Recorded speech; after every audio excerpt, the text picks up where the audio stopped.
Good evening, everyone. Welcome to the Board of Directors meeting for January 19th, 2016. I'd like to welcome everyone that's in attendance. It looks like we got a pretty full house here tonight, and as we go about doing the city's business. So, Madam Clerk, if you would, please read the roll.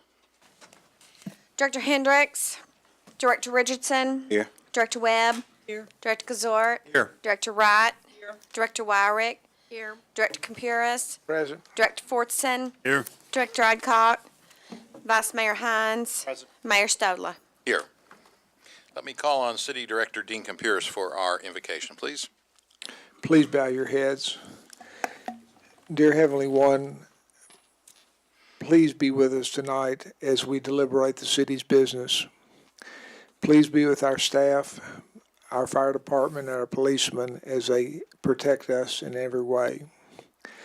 Please be with everybody in this world who's trying to use common sense to make sense of this world.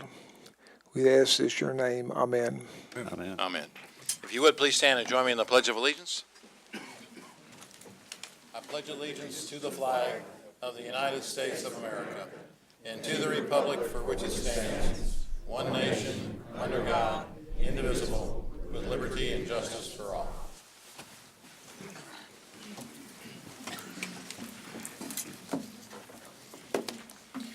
We always like to recognize when we have young leaders in our audience, and tonight we have a young man who is working on his communications merit badge from Troop 30, Payne Hill. Payne, if you stand up and wave at everybody. Very good. Does he have any family with him? Yes, sir. Just me. Just you, huh? Okay. All right. Good. Thank you, Payne. All right.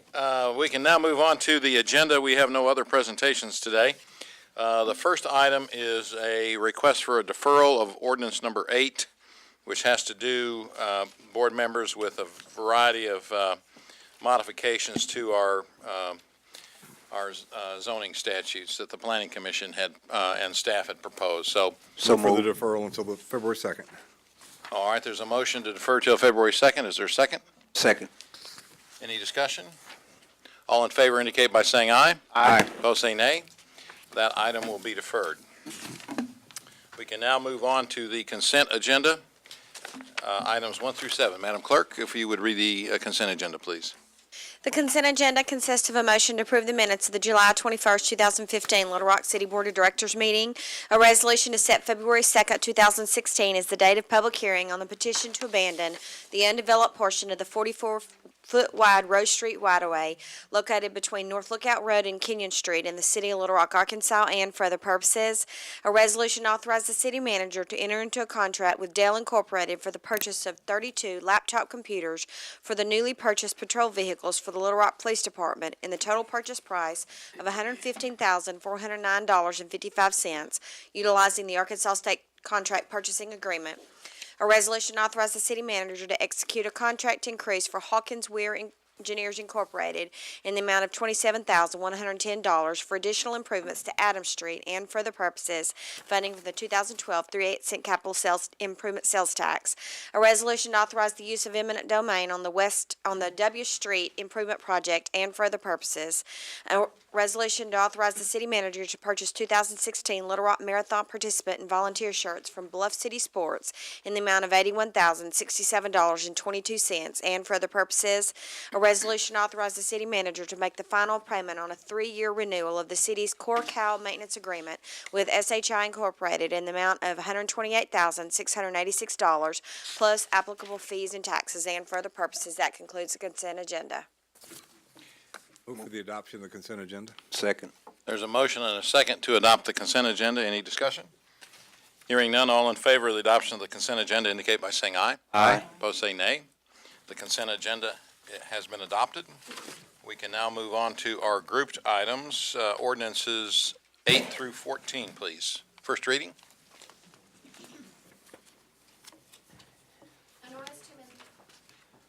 An ordinance to amend the land use plan in the area north of Interstate 630, Union Pacific Railroad, to Interstate 430, and for the purposes, an ordinance to approve a plan zoning development and establish a plan office district titled Bennett Davis Group, short form POD, located at 1300 North Shackelford Road, Little Rock, Arkansas, amending the official zoning map of the city of Little Rock, Arkansas, and for the purposes, an ordinance to approve a plan zoning development and establish a plan office district titled Little Rock Plastic Surgery, short form PDO, located at 15,104 to 15,122 Cantrell Road, Little Rock, Arkansas, amending the official zoning map of the city of Little Rock, Arkansas, and for other purposes, an ordinance to approve a plan zoning development, establish a planned commercial district titled K Bird Restaurant, revised short form PDC, located at 600 North Tyler Street, Little Rock, Arkansas, amending the official zoning map of the city of Little Rock, Arkansas, and for other purposes, an ordinance to approve a plan zoning development, establish a planned commercial district titled Bassett short form PCD, located at 3211 to 3215 South Arch Street,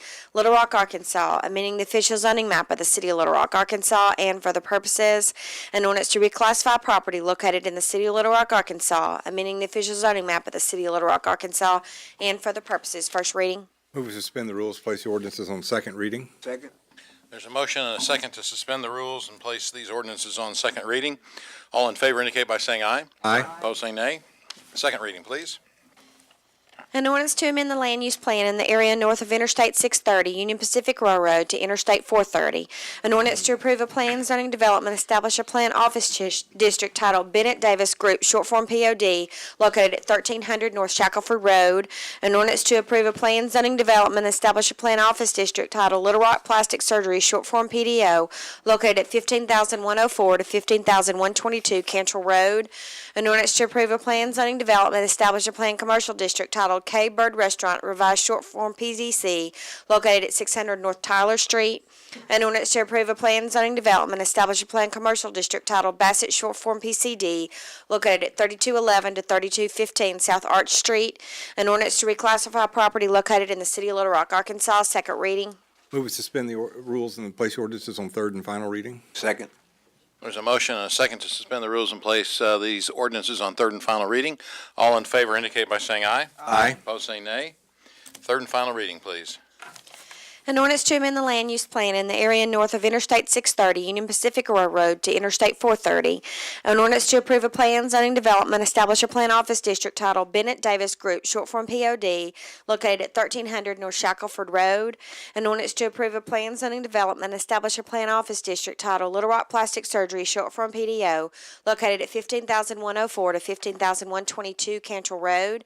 An ordinance to approve a plan zoning development, establish a plan commercial district titled K Bird Restaurant, revised short form PDC, located at 1600 North Tyler Street. An ordinance to approve a plan zoning development, establish a plan commercial district titled Bassett short form PCD, located at 3211 to 3215 South Arch Street. An ordinance to reclassify property located in the city of Little Rock, Arkansas. Third and final reading. Is there any discussion on any of these ordinances? Hearing none, all in favor of the passage of these ordinances indicate by saying aye. Aye. Opposed, say nay. The ordinances have passed. We can now move on to our separate items, and the first item is resolution number 15. Madam Clerk, if you would read the resolution, please. To seek analysis by the Arkansas State Highway and Transportation Commission of issues for the proposed 30 crossing project and for other purposes. Thank you. I have several cards. I've got a preliminary inquiry to make. I got a card from Rebecca Engstrom and Paul Dodds indicating they wish to speak against this item. I think that might be inaccurate. Is that correct? That is inaccurate. Pardon? That is inaccurate. Okay. I just want to make sure I put you in the right stack. Okay.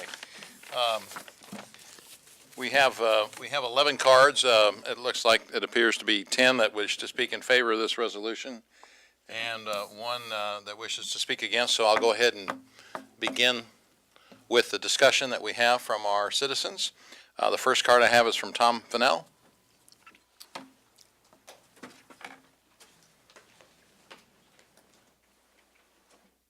Mayor and directors, it's a pleasure to be here. My name is Tom Fennell. I'm a resident of Little Rock.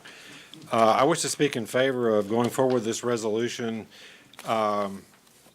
to look at alternatives and to explore this issue further.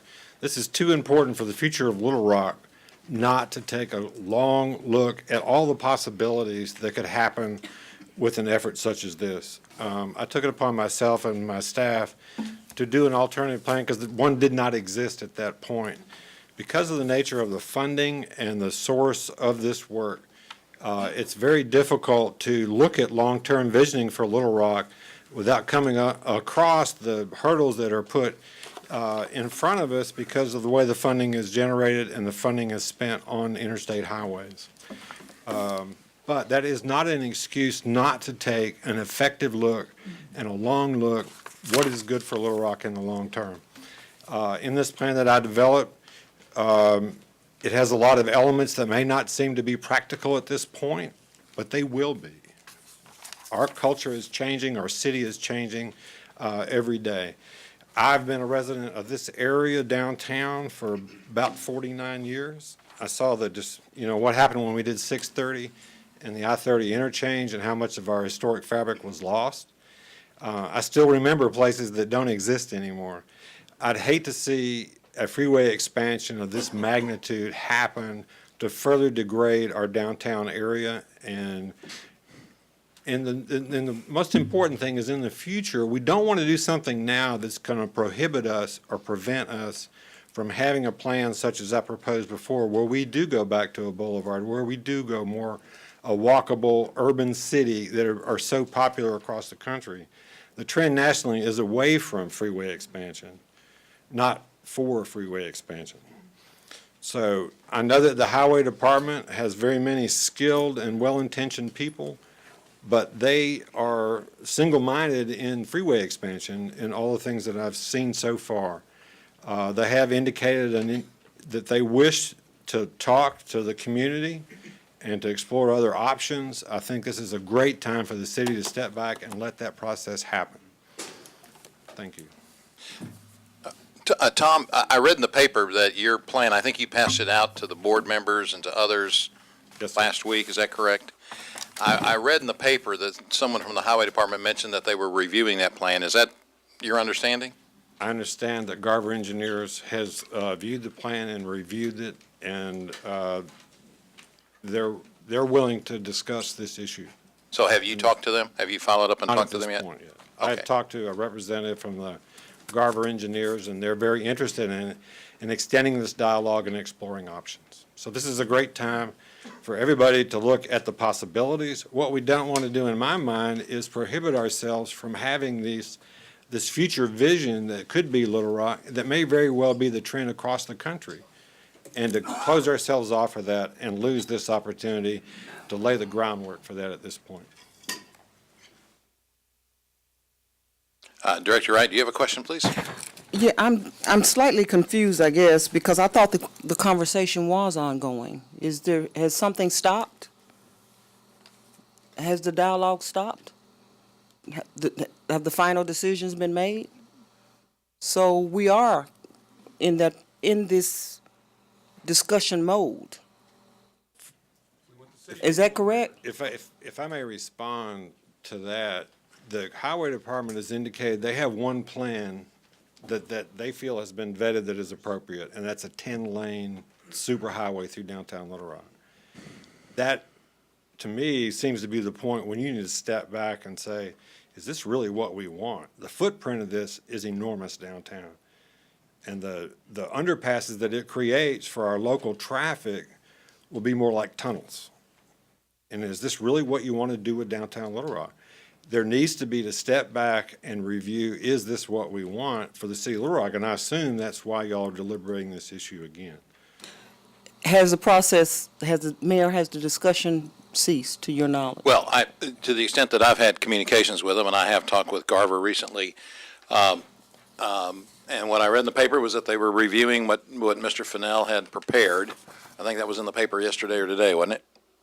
Yes. And I know that they are looking at an 8-lane alternative, and I have made some suggestions, and I think others have of some other alternatives to be looked at. So I think the answer to your question is very much in is very much in vacillation. I don't think any decisions have been made. Thank you. They have submitted what they've presented to the public. I understand they made a few revisions from the original plan as it relates to Second Street and Fourth Street and the trolley route. And I know they're looking at other items as well. So that's the best I can do I don't see a representative from the Highway Department here, but I think that's a pretty fair statement of what they're doing. In my perspective, if I may add, there's a great many issues that are still out there that are not resolved in terms of what the impact on downtown, and that troubles me greatly. Director Richardson? Yes, Mayor. I mean, that was the impetus for Director Webb, our resolution, because it wasn't couched that they were looking at alternatives other than lane expansion and lane expansion only. When we got the presentation over at the library, they gave us a clear explanation why they removed the dedicated truck lane, but they didn't talk about why they removed light rail or any other form of transportation. So it wasn't couched as if they were looking at any alternatives, that this was the recommendation they were moving forward with. And that's why Director Webb and I came forward with this resolution to encourage them to look at all possibilities. I didn't hear that flexibility that you heard that you were expressing right now during their presentation. I haven't heard it any time during we've had these conversations that they're looking at any alternatives other than lane expansion and lane expansion only. So I mean, that's subject to interpretation. I guess it depends on what sort of lens you're looking at it through. But the way it was couched to us was that lane expansion was going to be the panacea to all of our problems, and I don't quite hear that flexibility that you just explained to us. I just mentioned that they publicly stated that they're still looking at the 8-lane alternative.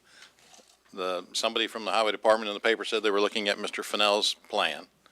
And I know that myself and others have made some suggestions about some other alternatives for them to look at, and they said they'd look at them. At what point in this process do we get those public declarations as facts of how they're going to move forward? I mean, we can publicly declare stuff we're going to do here, and then we're going to have a meeting outside this public meeting and have a different decision other than what we stated publicly.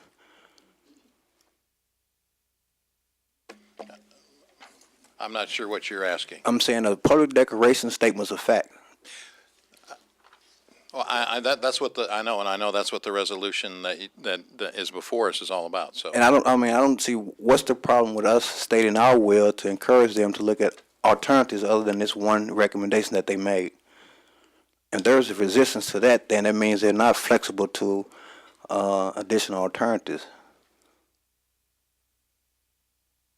You need to address that to them. I need me. to address it to my colleagues who are going to be voting on this resolution tonight. Well, I know. I assume you're going to be talking to your colleagues here about this later. Thank you, Mayor. Okay. Any other questions for Tom? Thank you, Tom. Thank you very much. Tim McCune.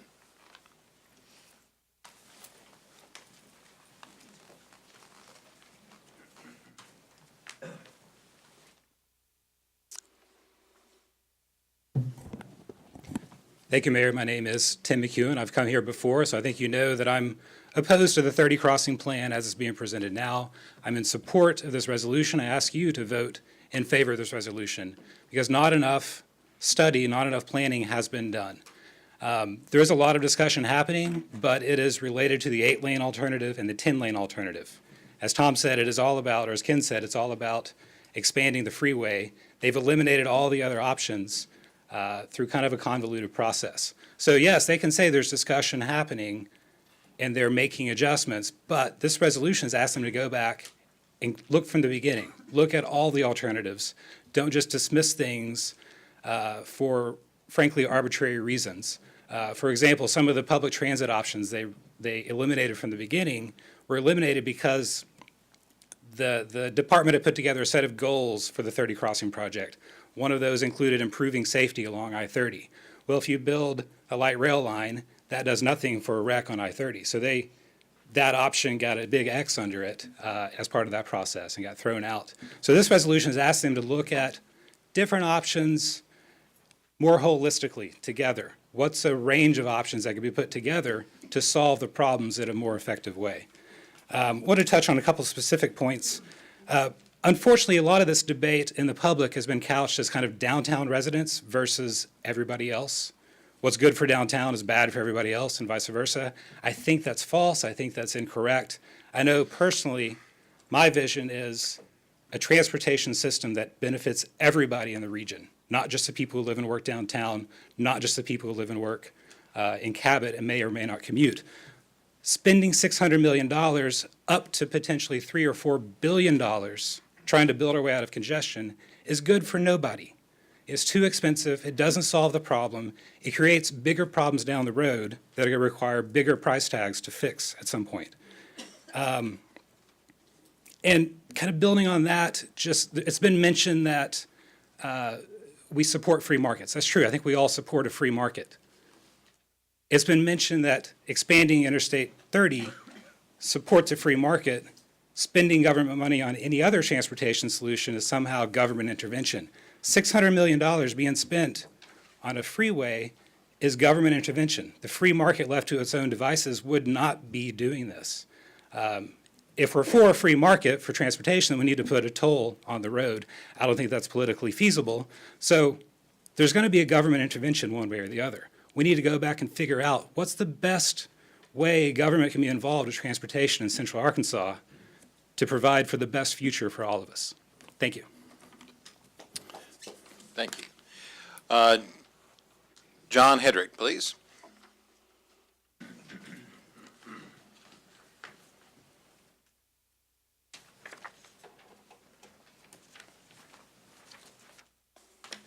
Thank you. My name is John Hedrick. Upon my retirement in May of 2015, my wife and I moved from Texas to the house we purchased almost 3 years ago in downtown Little Rock.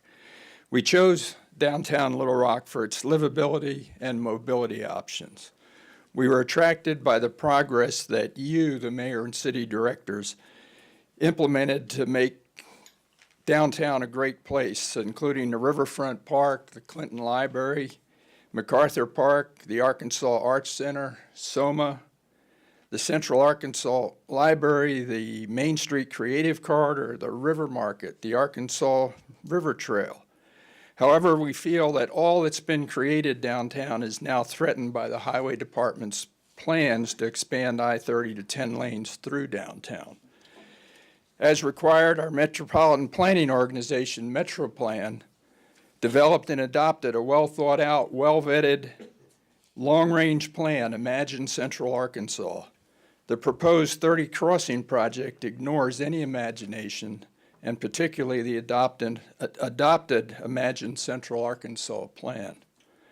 I urge you to vote for Directors Webb and Richardson's resolution. The resolution is well-written and asks that alternatives to the proposed 10 lanes be considered. Thank you, Directors Webb and Richardson. Parts of the existing 30 Crossing plan are good.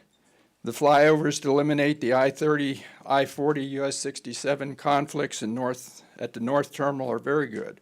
The river bridge must be replaced and the navigation channel open for barge traffic. However, why 10 lanes? The needed improvements can be made without destroying the amenities that you created that make Little Rock such a great place to live, work, and play. In 1970, singer-songwriter Joni Mitchell wrote The Big Yellow Taxi. I quote the chorus, "Don't it always seem to go that you don't know what you've got till it's gone? They paved paradise, put up a parking lot. They paved paradise and put up a parking lot. Let's not regret that we lose what we have to I-30 pavement. Show that we've learned something in the last 46 years. Let's take time to explore alternatives that will improve safety and traffic flows without being detrimental to the amenities that we enjoy. Please vote for the Webb-Richardson resolution to have the Arkansas Highway Transportation Department perform a more thorough analysis of 30 Crossing. Thank you. Thank you. Thank you, Mr. Hedrick. And I believe you provided us a letter to that effect too, and that will be made part of the record. The next card I have is from Ruth Bell.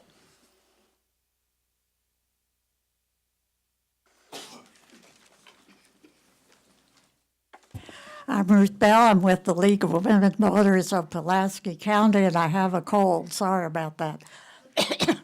I'm not going to repeat everything that the previous speakers have said about the merits of looking at the highway department going back and looking at their plans for how to move people and goods around the city and county.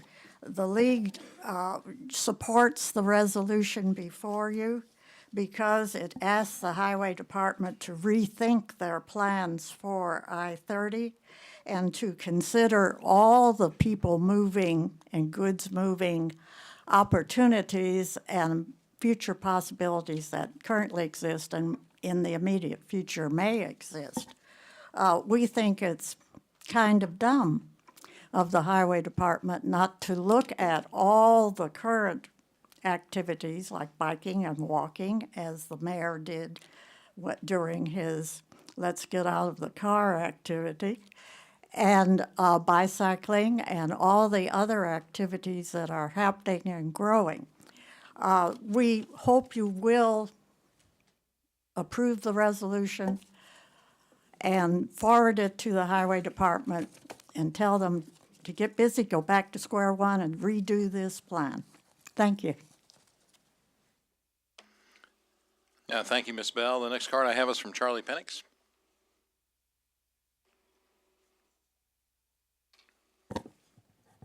Good evening, ladies and gentlemen. My name is Charlie Penix, and I'm very privileged to lead the largest architecture and engineering firm in this state, Cromwell Architects Engineers, who have been in downtown Little Rock for 130 years. Designed this building we're sitting in tonight, our founder did. We've just purchased property on the east side of I-30 because we believe the city is making moves to connect that part of the city with the rest of downtown Little Rock that has been separated and divided for over 50 years because the interstate that was put down 50 years ago was a mistake to begin with. There's not an urban planner in the United States that you would want to hire to do business for this city that would not tell you that an interstate through the middle of a downtown core is a terrible thing for the city, terrible economically, terribly socially, the way it divides classes of people, and now we have an opportunity to do something about it. I can't imagine that we wouldn't pass this resolution for those reasons. Probably downtown Little Rock was a better place 50 years ago than it is now, and we're striving to get back to the way it was in a lot of ways before that freeway was put in, and when there was a very vibrant downtown. Although it's counterintuitive to think that taking away a freeway makes things better, there are many cities in this country that have done just that. Boston, San Francisco, Portland, New York, West Side Highway, Milwaukee, Seattle, Oklahoma City moved their freeway out of the downtown area. And even in Dallas right now, they're studying removing I-345, which has been funded to be added onto. The city has now approved studying removal of the project altogether. Other cities are also debating this right now. It's huge. Syracuse, Long Beach, California, New Orleans, Nashville, Hartford are all in discussions right now about removing freeways from their downtown cores. So please don't be afraid to do what's right for this city. All we're asking is that there are other options, and we really would ask you to ask the highway department to look at some of these alternatives. I've been to almost, I think, except for one, every one of these public forums on the freeway. All the discussions have been about is how many lanes. There's been no discussion whatsoever about the kinds of things that the people here tonight are talking about. Thank you. Thank you, Charlie. Let's try and keep our enthusiasm in check while we're in this board meeting. Thank you. Carol Worley is next, please. Carol? Well, they can be enthusiastic when I get up. I'm okay with that. Okay, my name is Carol Worley. I live downtown over by the Capitol. I work and own a building over on Soma. I also own another building by the Capitol. I have opposed the 30 crossing. I've written letters to the board before and to the mayor and the city manager. I've wrote a letter this morning, an email this morning, voicing my concerns with the I-30 crossing. I am in favor of the resolution that Director Webb and Richardson have posed, and I would urge you all to support it. Tom and Tim and everyone else have done an excellent job saying what all the opposition is and the basis for it and everything.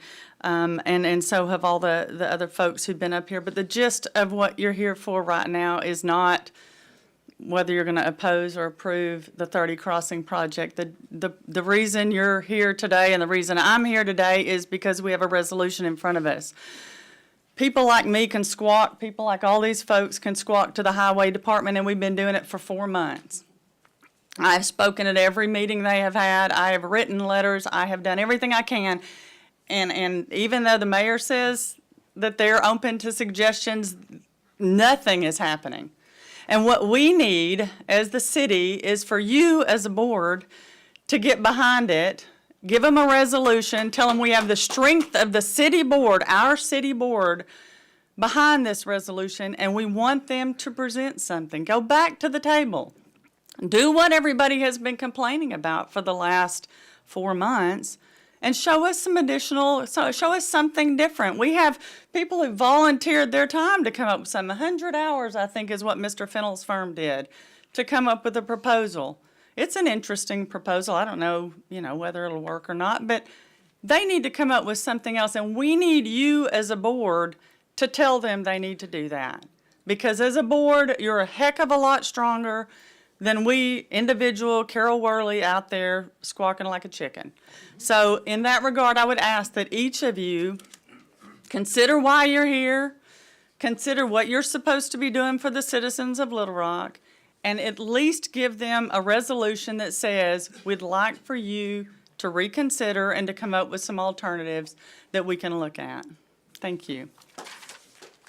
All right, let's please respect the decorum of this room. I appreciate it. I know there's lots of people who feel very strongly about this, and just to be clear, I was trying to answer Director Wright's question. I certainly don't know what the highway department's doing or not doing.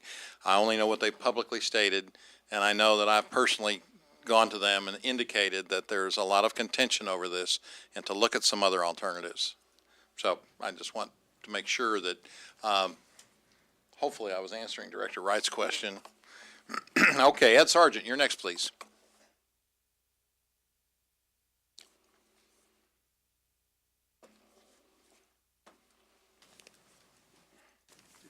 Hello, my name is Ed Sargent. I'm an architect. My wife Laura and I live in the Quapaw Quarter area. I'd like to had a few comments to make before that. I just want to repeat what I did here after the 2 public meetings I did attend. The highway department closed after hearing the public comments. Their closure was simply comments that they're continuing to pursue analyzing the 8 and the 10 lane schemes, and that was it. That was the only thing I heard. That was their conclusion at the end of these public meetings. If I may, for the good of our communities and our great cities, we hope that you will vote to take the time to determine whether there are better alternatives, and the best solutions have been determined. If the 30 Crossing plan is built as proposed by the Highway Department, the spending for the highway improvements has only begun. It was stated at last week's agenda meeting that once the widened 30 Crossing is complete, congestion would then be pushed onto other interstates, which in turn must also be widened since the goal has now become the elimination of congestion. The $30+ million for the 30 Crossing will then become $4 to $5 billion, this is according to last week, for fixing all interstates, for which commuting time will now be only reduced by an average of 3 to 5 minutes. Again, this is according to experts. It was discussed at last week's agenda meeting that the majority of these billions would most likely be paid by committing 100% of the half-cent sales tax for the next 20 years. This is an incredible price to pay for reducing commuting time, again, for only about 3 minutes, at the expense of the health of our inner city. There are so many other projects throughout the state that will need funding in the years to come. So to repeat, $4 to $5 billion to save a few minutes commuting time. There's been no discussion about where these huge dollars, these monies will come from. And there are so many projects in our state that may not happen just to shorten our commute. Before such extreme spending may be even considered, alternatives must be investigated. Thank you. Thank you, Mr. Sargent. The next card I have is from Paul Dodds.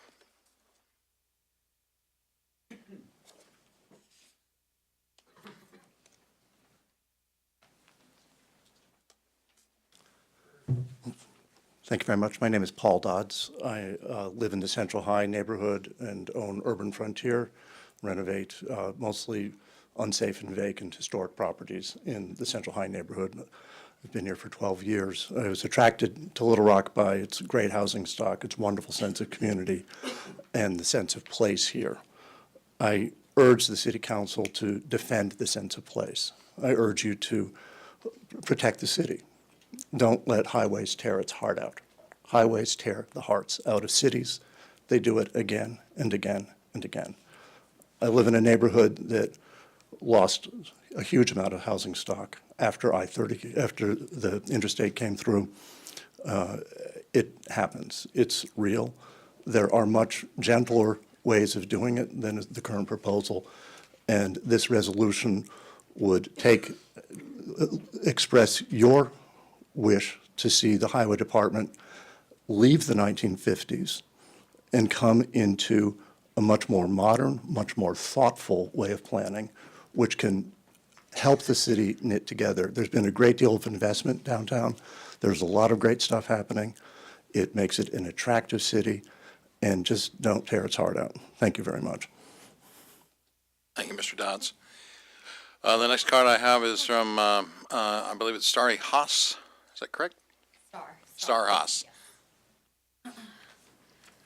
Thank you for letting me speak tonight. My name is Star Haas, and I'm the new president for the Downtown Neighborhood Association, and I'm speaking on their behalf tonight. Like Carol said, we've been looking at this issue for about 4 months now, and it's quite a large issue. I'm lucky to represent my many neighbors here, some of which are here tonight speaking. But tonight, I wanted to talk to you all, and I wanted to make it a little bit personal on my behalf. Many of my neighbors have lived in the downtown area for 50 years. That's been mentioned. Personally, I've only been in downtown Little Rock for about 3 years, and I turned 28 this month. So I'm coming from the perspective of a young mother with a young family who moved downtown. Coming from West Little Rock. And the interstate widening threatens just all of the movement and the great progress that we have seen in the past several years. One thing that you just can't deny are the families are coming back. They're coming back to downtown. We see kids. I see families out walking their children past dark, me along with them. And so I just want to add that perspective, a family perspective of the area. And we're all trying here. My husband and I, we're local real estate investors. We own several buildings in the financial district, as well as working from and managing the Bank of America building. This is a huge concern for us as a family and for my neighbors in the association that I represent. Thank you all for your time. I just urge you to please look at other alternatives. That's what we'd love to see, and thank you so much for hearing me out tonight. Thank you. Thank you, Ms. Haas. The next card I have is from Rebecca Engstrom. I'm going to pass. I support everything that's been said. It's been said better than I can say it. So.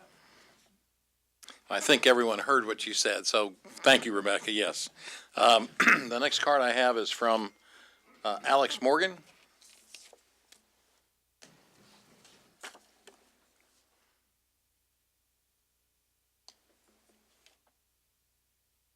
Thank you, Mr. Mayor. While I do stay in West Little Rock, I am a firm believer in this resolution, and I do believe that we should look at other alternatives. If you actually think about what they said in the last meeting, what Metro Plan said, I agree with all these folks behind me right here. It will, require more funding for other freeways that's going to widen, and not only will it affect downtown, it will affect everything statewide as far as highway needs are concerned. And I don't mind the improvements, but I don't like a 10-lane freeway going through a downtown. If Memphis is not doing it, or even I-630 is not doing it, then why in the heck should we have a 10-lane freeway on I-30? Especially if it's just on a short mile. And I believe that we should have more alternatives. I don't care if it's a new bridge, if it's a loop, or even alternate mode of transportation. They have got to look at other, because it just shows that they're really being short-sighted on this issue. And saying that new bridge is not only going to read a little, which is unbelievable to me. Because I'm the kind of person that believes it to see it. And I think that they should really look very carefully before they start shoving this stuff down our throats. Look what they did with I-30 going towards Benton. It really didn't relieve a lot of traffic. And it's still traffic. Every morning you hear it. And they don't, and I try to tell them, 10 lanes is only going to bring in more traffic. If Memphis is not doing it, not even Northwest Arkansas is doing it. And they only have one interstate. So please, I think this resolution should be passed. And you can tell the highway department to do the same thing. And I think Metro Plan should also work together on this as well. Everybody needs to work together. You guys, Metro Plan, and the highway department. And I agree with everything else they said, and that's it. Thank you, Mr. Morgan. Mr. Morgan had signed that he was against it, but obviously he is for it. So that takes care of the one card I had that I thought was against the resolution. That means that I don't have any other cards at this time for or against. So that concludes our citizen discussion on the matter, and I'll turn it over to any board member comments that wish to be made.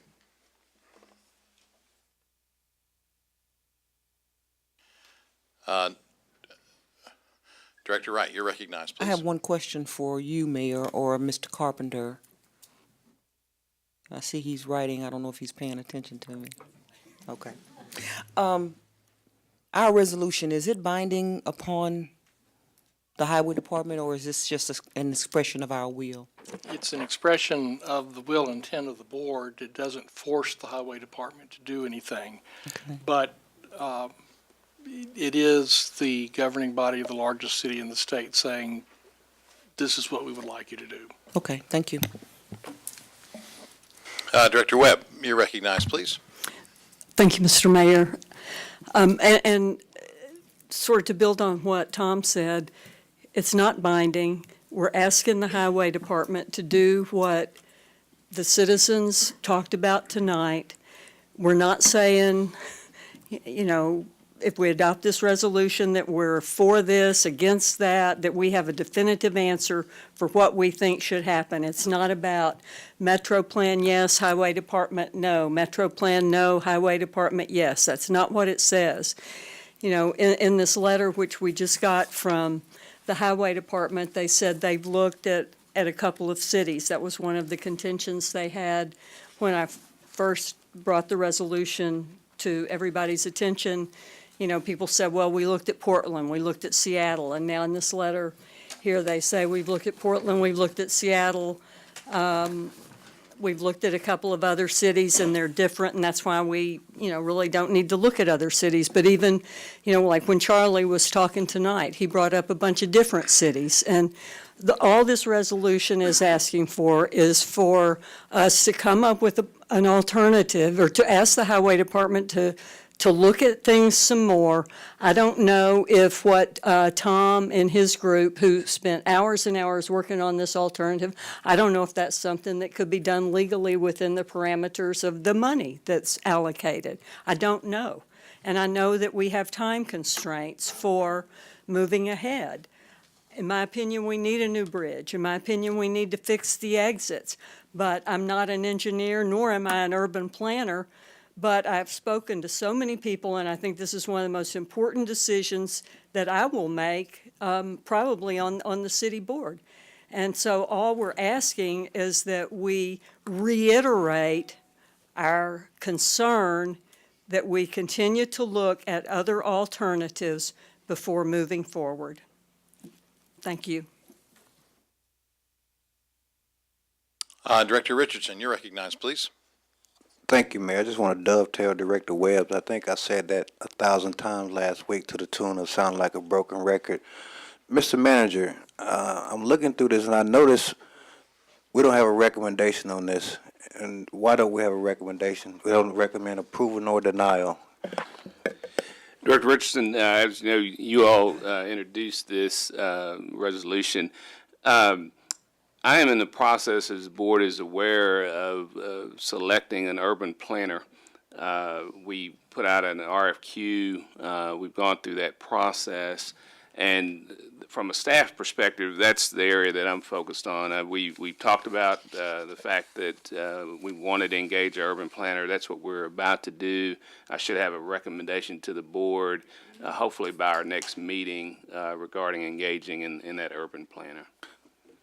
Great. I think that speaks to the point that the last speaker was talking about in terms of having the three different entities work together to cohesively develop a comprehensive approach. And I think the fact that I don't know much about highway and highway development, highway planning. I think there are a lot of people who say the highway department know much about urban planning. So we can find a way to develop some kind of consensus to come up with a solution that's going to be best for all. That can be a win-win. So I think once we get that urban planner on board, I think it gives us a little bit more leverage in terms of moving forward in a cohesive manner.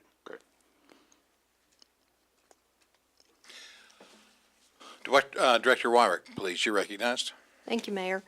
I was looking at a report from the Highway Department stated January 19th, and in this, they say, our pledge is to continue this approach until project completion, and they're talking about through dialogue and discussion and willingness to find common ground, we're going to build 30 crossing plans that will reflect the community and region's mobility and safety needs. And I'm like Mr. Fennell and some of the other people that have spoke tonight. All we've seen is a massive freeway that comes through the middle of Little Rock.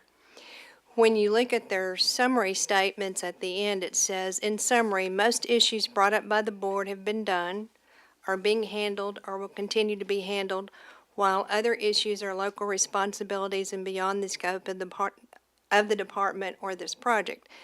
I think we've said that the lanes are massive. We understand that the bridge needs to be reconstructed, repaired, but we've been looking for alternatives to keep from dividing our city even more than it's being done. So I'm going to be in support of the Webb-Richardson plan.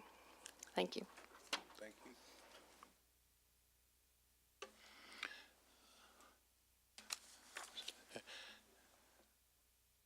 Vice Mayor Hines, you're recognized, please.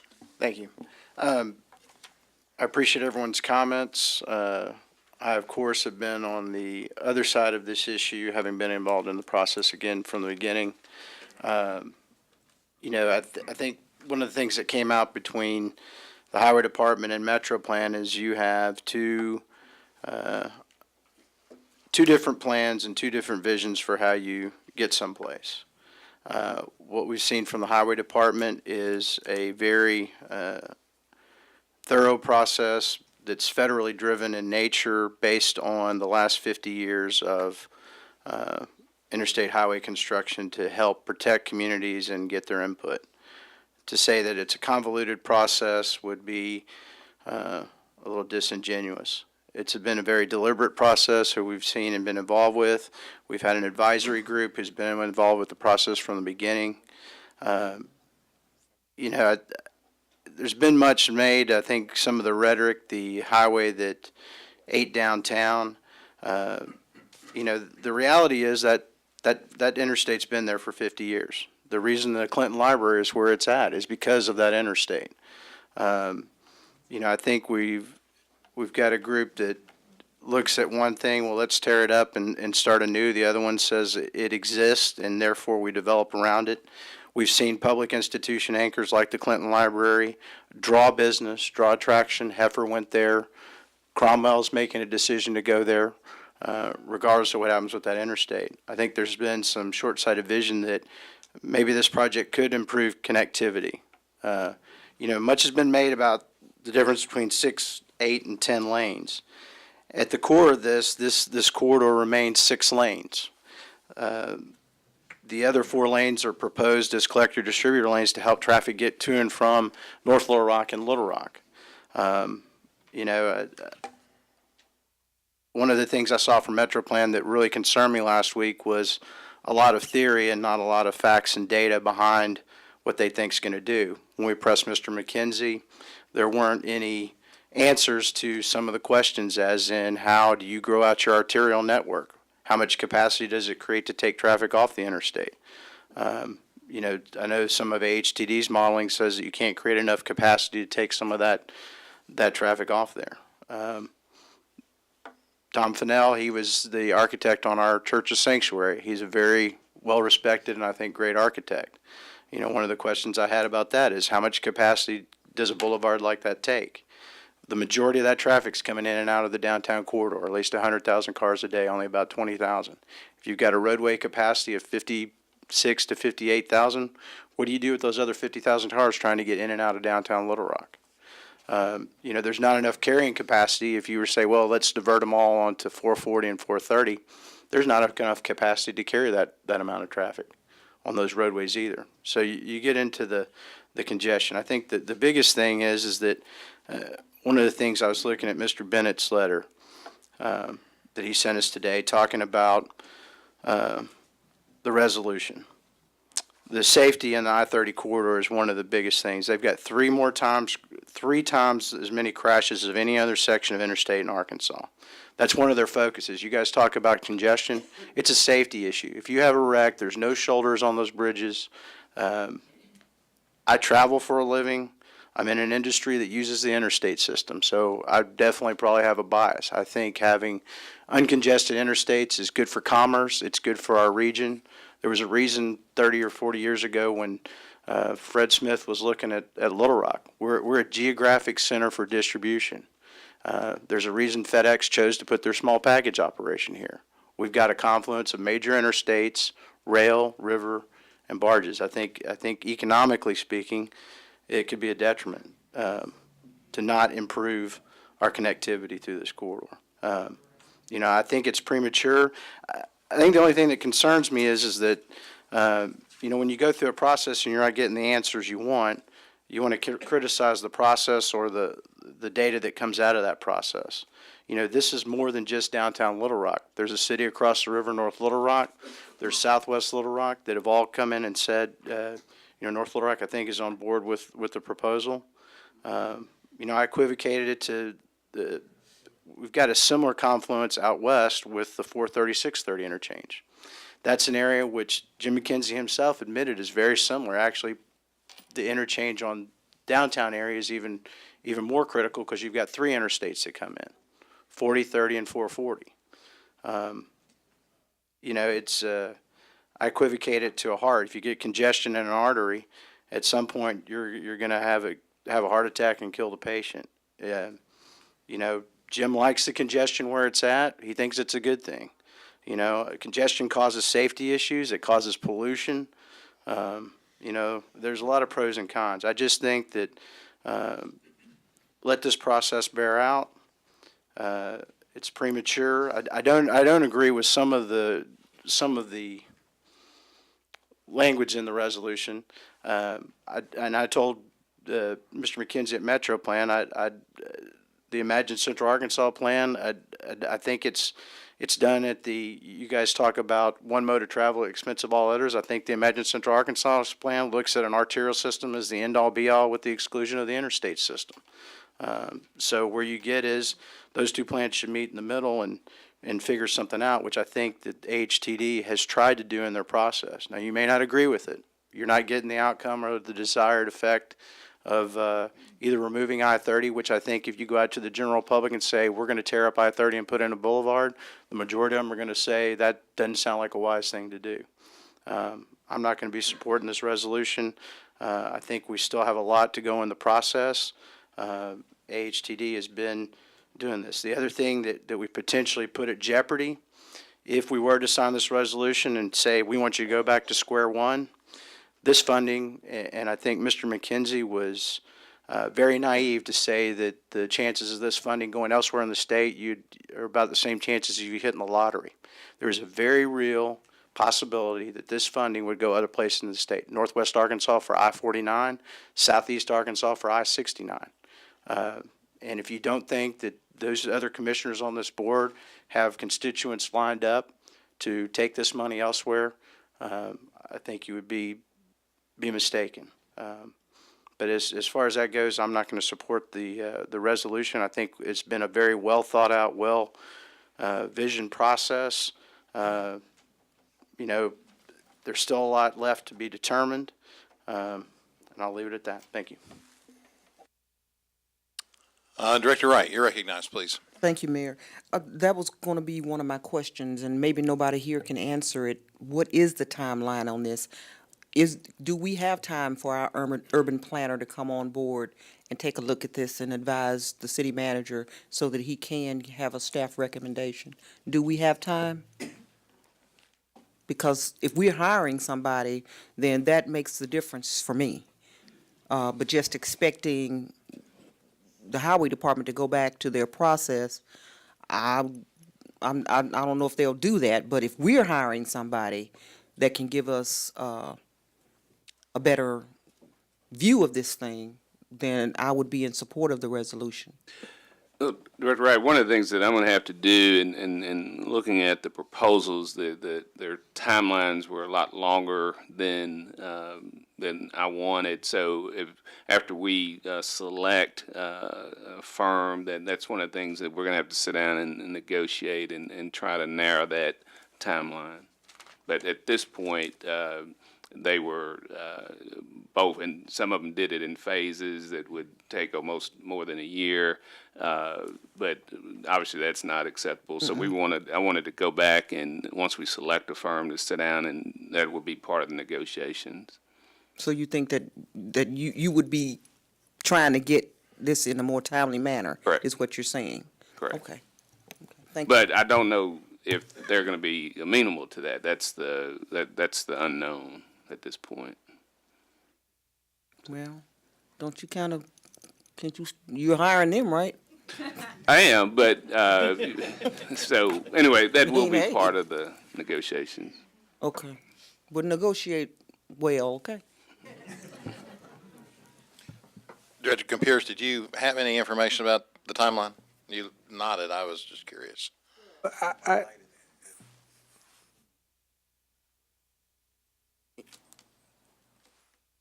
You're recognized. You know, at the last meeting, Jim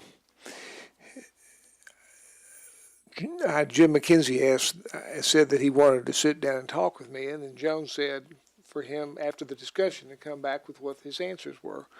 I'm meeting with him tomorrow. I think that what Kathy and Ken are saying are well-intentioned and good. I think you make decisions and you put people on the spot when the process is still in flux. And I find it very uncomfortable, as I've said before, after having spent the majority of my public life trying to build downtown, that I'm being construed by a number of my friends in the audience as a bad guy. And that's not, I think you when you come to the time where you have to make a decision, that's when you can say you like or don't like it. But I think anytime you're trying to make a decision, when all the facts aren't there, then you make bad decisions. And I think that basically what Kathy and Ken are doing is having the highway department go back and have to take into consideration all these other things. I mean, I think they're accomplishing it. Unfortunately, what this is coming down to in most people's minds is either you do what the highway department wants to do or you do what Metroplan wants to do. And I don't believe either one of them are 100% correct. And that's the unfortunate thing about where we are right now, that we have put ourselves into a situation where one group is right and one group's wrong. I think that there's a happy median in there, and I think you just have to go out and spend the time to find the answers. And you know, I support the premise of looking at all opportunities and making this the best as possible. And I agree with Kathy. This will probably be the biggest opportunity to do something great for Little Rock or make the biggest mistake Little Rock has ever made, what we do. But I am unwilling right now to throw the gauntlet down until we have more opportunity to find out anything. I mean, if you take what Metroplan said in their thing, you take $661 million worth of money to build out roads that won't help congestion. I mean, it's controlling congestion. So I don't think that's the right answer. I don't know what the right answer for the interstate is. But I do think that giving everybody the chance to sit down and do what Joan wanted us to do, sit down and talk with these people, have them, someone say, this looked at this pretty hard. How do you do it? I mean, you know, statistics are a funny thing, and Ed Sargent is a great friend of mine and a wonderful person. But you look at what he said to us up here, you expand the interstate, and you add 5 minutes extra transit time. Well, that's true if you look at the numbers only because there's 216 or 60 miles in the system, and there's 6 miles you're talking about. So you could go 1,000 miles an hour and you're not going to improve the number that much. So all of these things have to be really sorted out. And I'm attempting in my mind to do that. And I think that having this resolution out there is a good thing. I think it's a good thing to have over all of our heads. It's a little bit like the sword of Damocles. You just, you know, something's going to fall one day. But I don't think voting tonight to do this is the right thing to do. I think the idea that is out there and the threat is out there provides the impetus that you want. Director Richardson, you're recognized, please. Thank you, Mayor. Dean, I think you made some great points, and I apologize, my friend, for making you look bad in the community, because he really is a nice guy. Contrary to what he said about this resolution last week, I think that, I mean, Dean, you just made the case that Kathy and I have been trying to make, that we need to step back and take some time. And Vice Mayor, we're not encouraging anybody to start over again. We're talking about trying to figure out a way to merge what's already on the table to develop a real comprehensive plan that's going to be for the benefit of all of our city and all of our community for years to come. We're not asking anybody to go back and start at square one, because that would be ridiculous. There's a lot of work been done on this by a lot of individuals, people who've gotten paid, people who hadn't gotten paid. I think there's a lot of good ideas out there on the table, Mayor, that this urban planner, Bruce, may be able to help us figure out a way to put those together, and we have a win-win for all. I think the other part about when we have public meetings that get input from the public, I don't think we need to have those meetings be perfunctory, Mayor, just to say we have those meetings. A lot of times people know when you're meeting with them that those meetings are going to be a place where they can give you input, and they also know when it's just meetings where we want to say we had this meeting with this group, that group, and we don't change how we move forward. We don't take in account of what they're saying and what they want to have in place. We come back with the same hymnal, the same script, and we read the same story over and over again. So those public stakeholders meetings, public involvement meetings, sometimes can be perfunctory at best. And people understand that, and people know that. It's not necessarily what people want to hear. We got people in this community who've been doing this work for a long time, been involved in this community long as I've been alive, Mayor. And I think they have a sense, they're intuitive, they have great instincts, and they worked around this kind of things a number of years on a lot of issues that may not be as important as this, but certainly been more complex as this. And all this resolution doesn't say yay or nay to any approach. It's just encouraging those guys to take some time and look at all the factors, look at everything, because I've yet to hear any approach other than extending the freeway. I've yet to hear of any approach. And this is just a public declaration of where we stand as a board. And I think I'm glad Tom answered Director Wright's question that no, it doesn't have any legal authority. I mean, we just codifying the will of the board. It doesn't have any binding authority. They're going to do whatever they want to do anyway. I mean, we can't make them do what we want them to do. But, I mean, it does express the intent of the will of this board as it reflects the citizens here tonight. And that's all it does. I mean, it's a resolution that says take some time, back up, and let's look at this thing in a global way, more complete way, rather than just one single approach, because it's been couched as this one approach. is going to be the panacea. It's going to be the be-all, end-all, cure-all for us, and a lot of us know that's not the case. So with that, Mayor, I am going to support our resolution. Director Fortson, you're recognized, please. Thank you, Mayor. First, I'm very much in favor of planning and would probably support this resolution in a month. But I don't think we've allowed things to go to the point where they might go. I don't think we've allowed all of the potential changes to take place. When you look at the metropolitan transportation situation, I went back and dug into some old files. Back in 1999, this board, and I guess 2 or 3 of you were here then, created something called Vision Little Rock. And I was privileged to serve as one of the 2 co-chairs of the Transportation Work Group, which studied the metropolitan transportation area. We had hearings and invited in planners.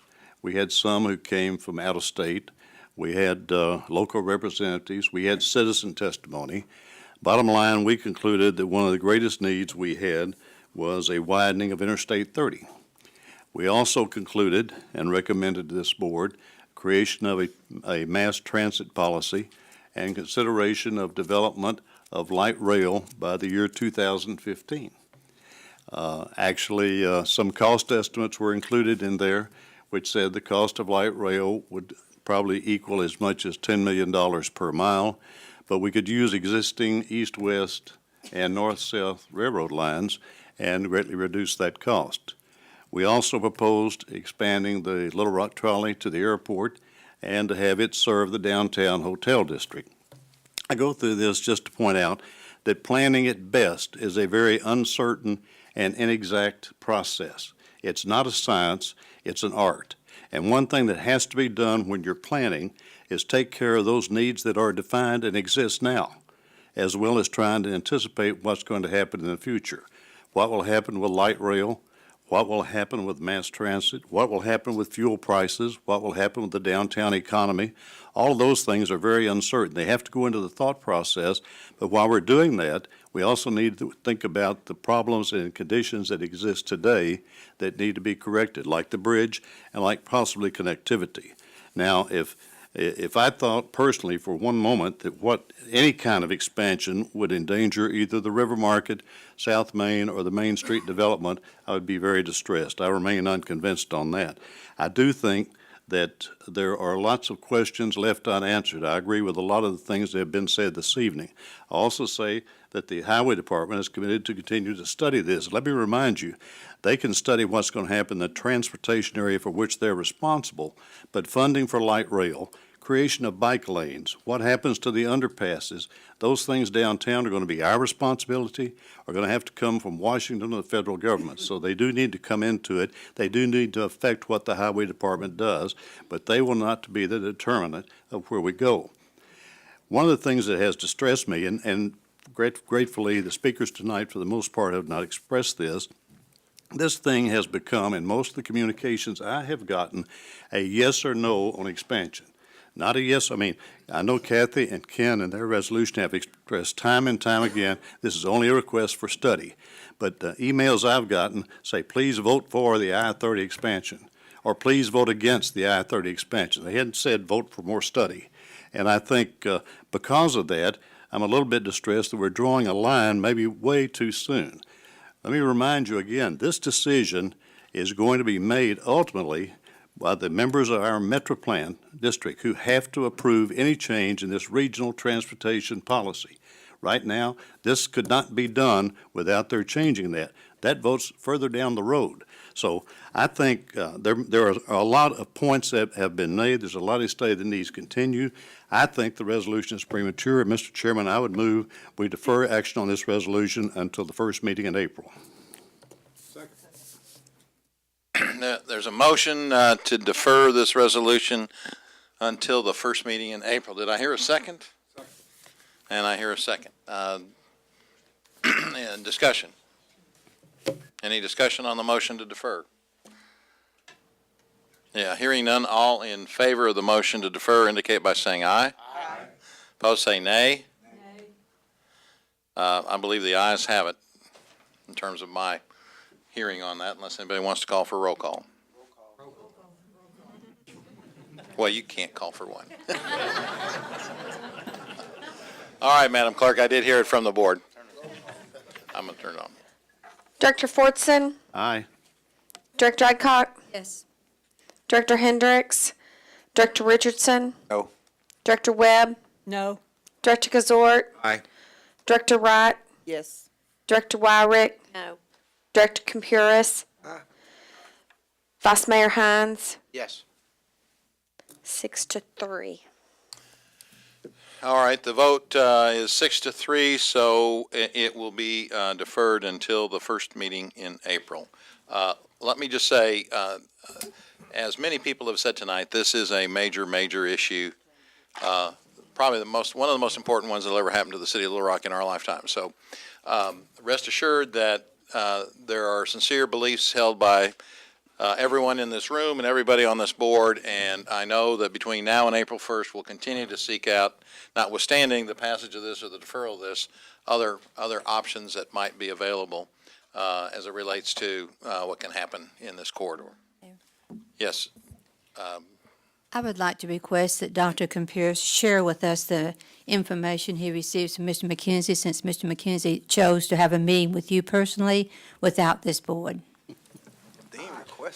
No, I thought you wanted me to meet with him and then bring back the answers to the questions himself, is what you said to me. Yes, I want him before this board. I think he to answer- understands. That's he's what, gonna I come back. understood that. That's what he's gonna do. Okay. And do you know what time frame that would be? I haven't met with him Before yet. April 1st. Thank you. Okay, thank you all very much.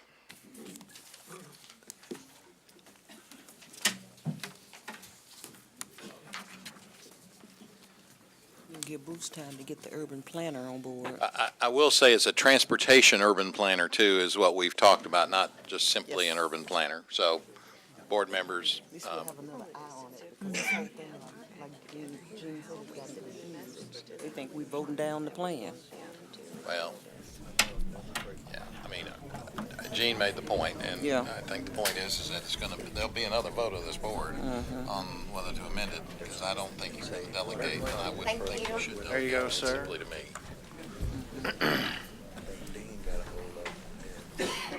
She was at 6. My golly, they're structuring their arguments.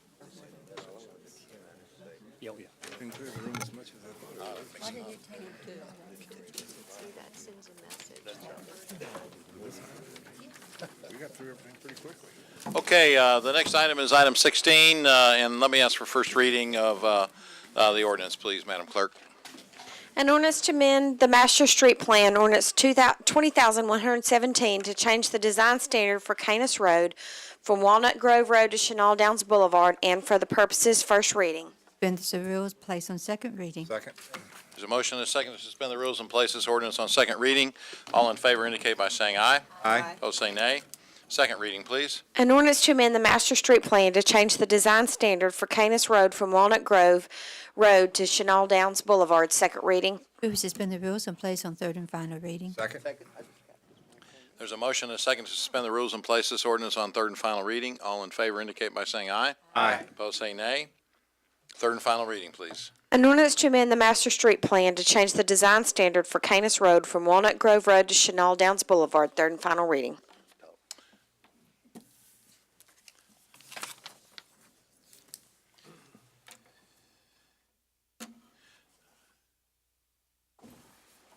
I have several callers who wish to speak in favor of the ordinance. Let me call on Mike Mitchell first, please.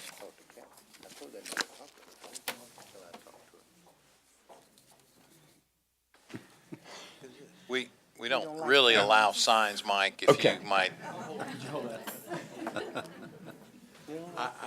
Mayor Stodler, members of the board, I had those made 13 years ago when. Point, I imagine. When Chenal Downs was being developed, I was terrified that what we're here tonight was going to be destroyed. I'm here to tell you they didn't. They put one entry and did not touch the hollow. We're here for an ordinance tonight. It was approved 7-4 by the Planning Commission We had a long hearing before the Planning Commission. They voted 7-4 to recommend this ordinance.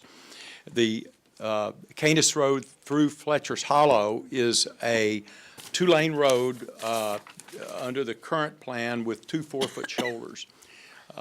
If you've had an opportunity to drive out Canis Road through Fletcher's Hollow, you see how straight up and down it is on both sides. Bulldozers putting 4-foot shoulders will absolutely destroy what we consider an Arkansas landmark. The Fletcher's Hollow is named after Thomas Fletcher, who in the 1860s lived out in our county, in our part of the county, and I live way out. I'm not a citizen of Little Rock. I live in the western part of the county on the edge. And in fact, Fletcher's Hollow is past the city limits, but still in the planning zoning area. He was Pulaski County Sheriff for a number of years. He served in the legislature for a number of years, even ran for governor. This is all noted in the Pulaski County Historical Review published by the Pulaski County Historical Society, March of 1973. Dr. Fred O. Hinker, you might remember him. He was a psychiatrist at UAMS, took special interest in Ferndale, and is the editor of this account. I'd like to read just 5 lines of the introduction of his account. And I've gotten to where I can read it without emotion now. In the past, I've always had emotion reading it. I guess I've read it so much. In quotes, a jewel among communities still bearing the flavor of the wholesome, unhurried life of a time fast slipping away from us is Ferndale. It is about 12 miles west of Little Rock on 12th Street Pike or Canis Road, extending from Fletcher's Hollow on the east to the Pulaski-Saline County line on the west. It was for Thomas Fletcher that Fletcher's Hollow, Fletcher's Creek, and Fletcher's Spring were named. And, you know, I thought about the term slipping away, and it's so interesting. You think about it, and most even of my neighbors won't remember the Nehemiah Railroad had a railroad all the way from Cold Springs to Asher, and that's long since been pulled up and the right-of-way destroyed. It would have been a treasure had we had the foresight to retain it for walking and hiking and biking. Ferndale, Arkansas, 72208. When Thelma Jean Crimmett died, they shut the post office down. Now we're either Little Rock or Perrin. I happen to be Perrin. Ferndale Grocery is no longer there at the 4-way. It's now a General Dollar store with big yellow signs. And then finally, even the spelling of Chenal was changed. Chenal is just down the road, Chenal Mountain. It was changed when the boulevard was put in. All these things have slipped away. And I think it's incumbent on us to come forward when a landmark like Fletcher's Hollow is threatened and to point out what we did to the Planning Commission, and they agreed with us that the 4-foot shoulders should be eliminated from the plan. And I know it's an exception to the exception, but this is an exceptional place. It has no streetlights. This is for 2 miles. It has no streetlights, no houses, no power lines. In the summer, it's a tunnel of green, all shaded. In the spring, the dogwoods canopy the road with blossoms. Even in the winter, it has its own winter beauty, hardwood trees. The passing of this ordinance, yes, would be a rare exception. 2 lanes, no shoulders. That's what the ordinance would do. When we were at the staff meeting, Planning Commission meeting, there was a comment about there are no places to pull over. Well, I counted at least 7 places to pull over. More than one car could pull over. Someone that voted against it grumbled, well, we'll hear about it first time an ambulance is blocked and can't get to Little Rock. There are 4 other ways around Fletcher's Hollow. Denny Road, you're probably familiar with, it goes right around Fletcher's Hollow. Ferndale cut off to Highway 10, right around Fletcher's Hollow. Burlingame to Stewart, Burlingame to Colonel Glenn. 4 different ways. So that's not a reason to destroy this iconic place. You can always change it back, but once it's destroyed, it's gone forever.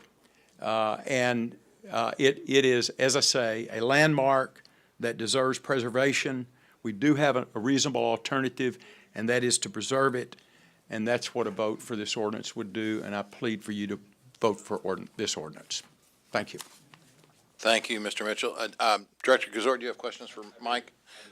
Go ahead, and please come back to the podium. Yes, sir. Director Kazort, you're recognized, please. Thank you, Mayor. Mr. Mitchell, thank you for being here tonight. Yes, sir. Based on the email that you sent, I took your invitation up and went out and drove the street. Thank you. This last week. I want to play devil's advocate with you just a little bit. It is pretty much all you say it is. It's a unique street. Very, very bumpy, I would say, not intentionally bumpy, but just a lot of ups and downs. It is hard to believe how close you are to the city of Little Rock, actually. You feel like you're farther out in the country than you are. Correct.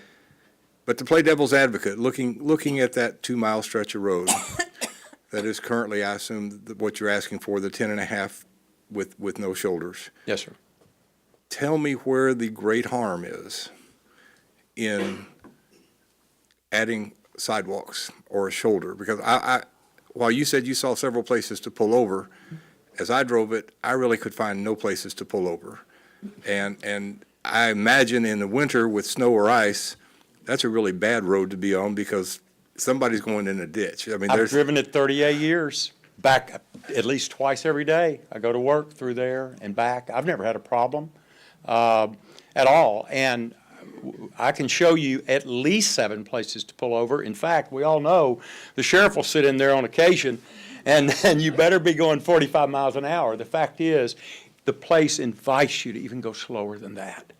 I've never seen a turkey fan until one day I saw turkeys across the road, and I slowed, and I watched him strut for the ladies. It is sidewalks. I just don't, I mean, there may be a way to plan sidewalks carefully through there that would work, but shoulders, you put bulldozers in there, they're going to destroy the canopy. I would invite a sidewalk or a bike path that could be carefully designed through the woods through there. That could be done. And that could be done without harming the canopy. I agree with you. But just to put 2 4-foot shoulders, the bulldozer destroy the tunnel that we all know is a Fletcher's Hollow. But if, again, I'm just playing devil's advocate with you, but if those ditches on either side, for lack of a better term, they're not great deep ditches, but they are culverts of some sort, were turned into something that had a shoulder, I mean, I'm trying to envision where the great harm in that concept is. The construction, in my view, will cause the harm. They will be hauling trees out of there by the truckload to put 4-foot shoulders. Because you're not going to just get up next to a tree on that 4-foot shoulder. You're going to bulldoze down to have room to build it. That's what we worry about. And I would love to see a bike path snaking parallel in there, but it can't be just 2 shoulders. We can build a bike path through there very carefully. That would be nice, but 2 4-foot shoulders will destroy what we all know is Fletcher's Hollow. All right, well, I appreciate it. Okay, thank you. Director Wright, you're recognized, please. Okay, my question may be for the city manager and his staff, more so than for you, because that looks like Boyle Park Road to me. Exactly like Boyle Park Road. I'm just telling you, we've got that. I mean, I've got that in Ward 6.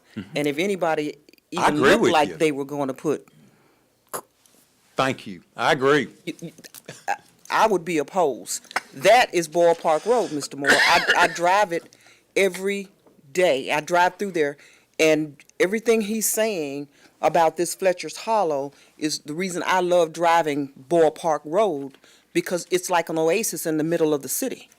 Sure, it's a 266-acre park that most folk, have written off, but I know the beauty of it, and that corridor is exactly like Boyle Park Road. So I know we are a park, so I know you can't come in there and do that because it cannot be changed, is my understanding. But I want to make sure that you don't ever think about coming down through Boyle Park Road, putting anything. They're right. I would just say there's a major difference in the amount of traffic on Bull Park Road and Canis. I mean, so, that's a major issue. And we can't, the staff can't administratively do this. It's on the master street plan, so this is why it's before the board. All right. I just see destruction. Vice Mayor Hines, you're recognized, please. Mike, as I was reading through this and I went back and looked at our write-up on it, is that previously we came back in June 19th of 2001 and we reduced the design standard for Canis west of Stewart Road to 2 11-foot lanes with 2 4-foot gravel shoulders. Yes, sir.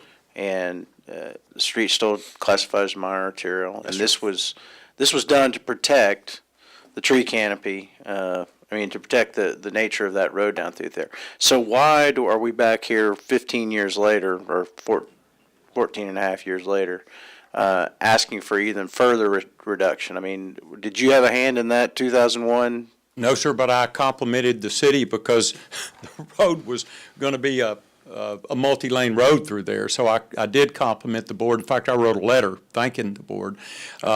However, and I mentioned, this is the exception to the exception, what we're asking for. So you're absolutely correct. It was reduced then, and this is a further request for an exception to that. Okay. Yes, sir. Next question is, Bruce, for staff, because the other write-up shows that staff recommends no further reduction. It actually says both staffs, the county and city, suggest no further reduction to the design standard. What's staff's opinion on whether or not could those 4-foot shoulders be accomplished without getting into the tree canopy? I guess my question for Public Works. Mr. Brzezinski, or John, or Tony?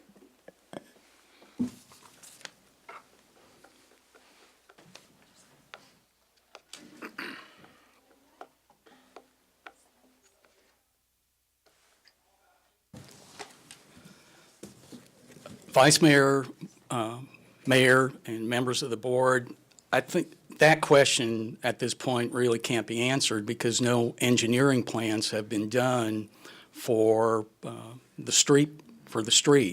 Again, the master street plan shows classifications, existing or future alignments, and it's not an engineering plan. So I'm afraid I really couldn't tell you that X number of trees, so many feet from the edge of the existing pavement would have to be removed. All right. From a standpoint, how much, I thought there was a write-up. What was in the write-up? And this may be a question for John at Public Works. It shows the traffic volumes are 1,900 to 2,300 trips a day. What's the carrying capacity of the current road? At the current standard, do you know? That's adequate for those traffic? Okay. All right. Thank you. Director Adcock, you're recognized, Yes. please. Tony, perhaps you can answer this one. Who owns this property? Or is this just city-driven, that we will do the master street plan, so we're just going to look at this?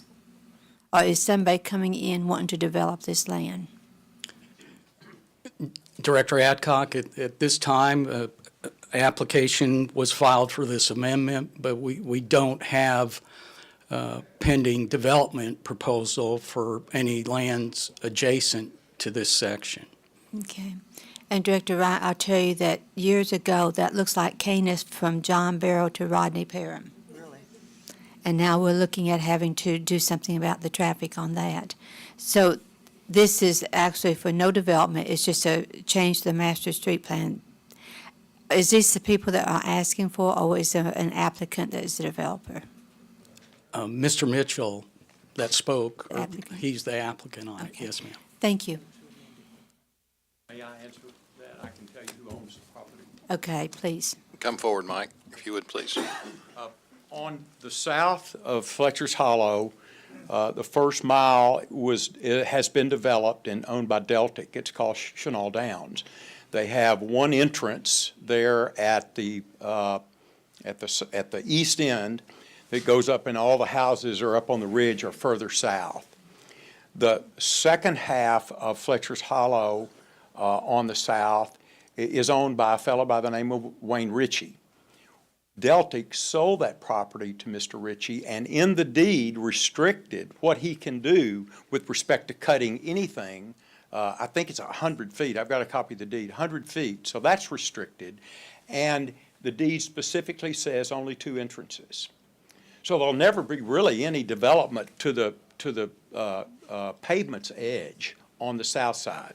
The north side is all owned by Deltic, and I don't know what their plan is.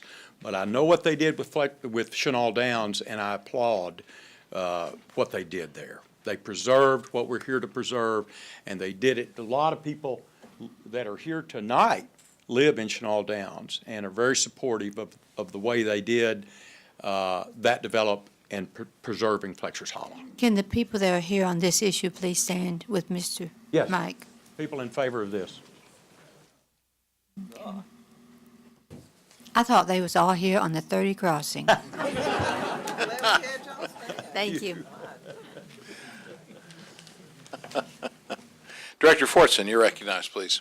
Thank you, Mayor. I think my question was answered that, Tony, did I understand you correctly? There are no pending applications for development adjacent to Fletcher's Hollow. Are there any pending beyond Fletcher's Hollow, further down that road?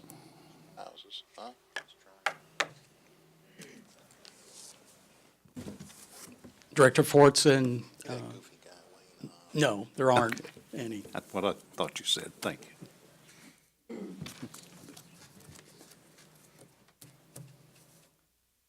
Hey, ma'am, one of the comments, I'm representing myself. I'm a lawyer. I don't represent anybody. This has nothing to do with development. This has to do with the heart.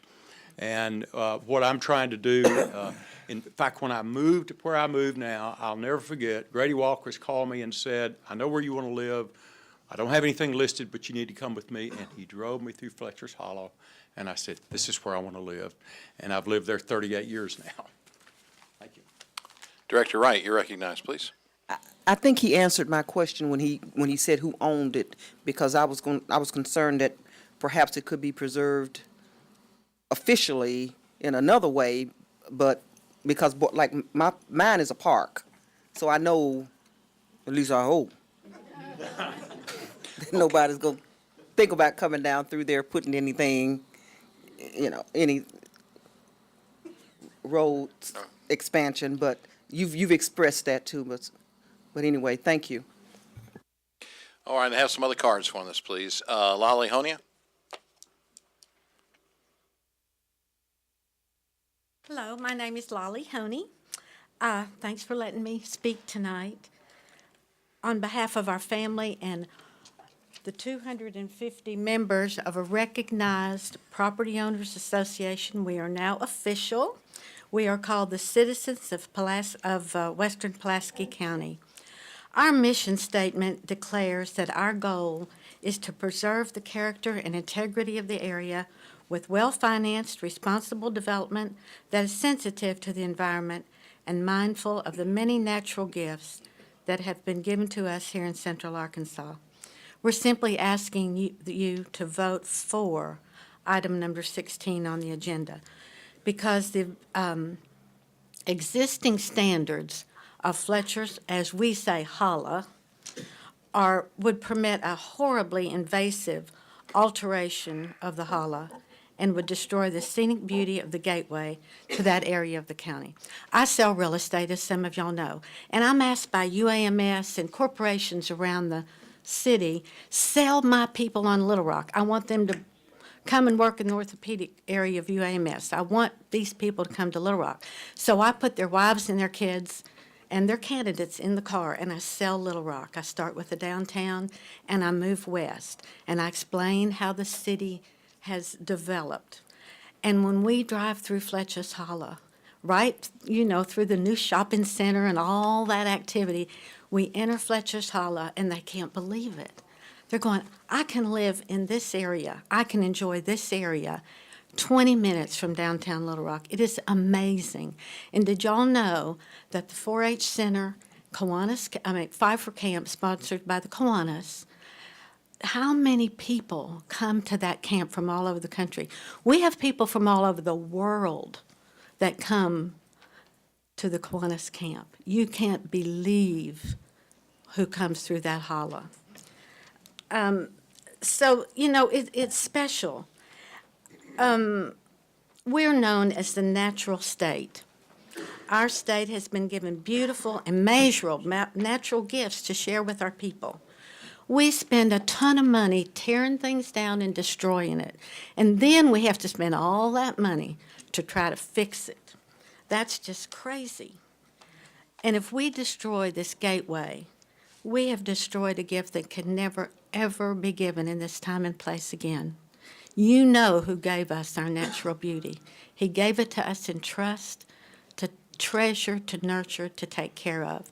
And I'm just asking y'all, the men and women, you men and women here, to take action to preserve the gift that was given to us by the Creator. It's our job. We just have to do it, and that's it. Oh, I do. I drove it. Thank you, Lolly. The next card I have is from Alan Finn.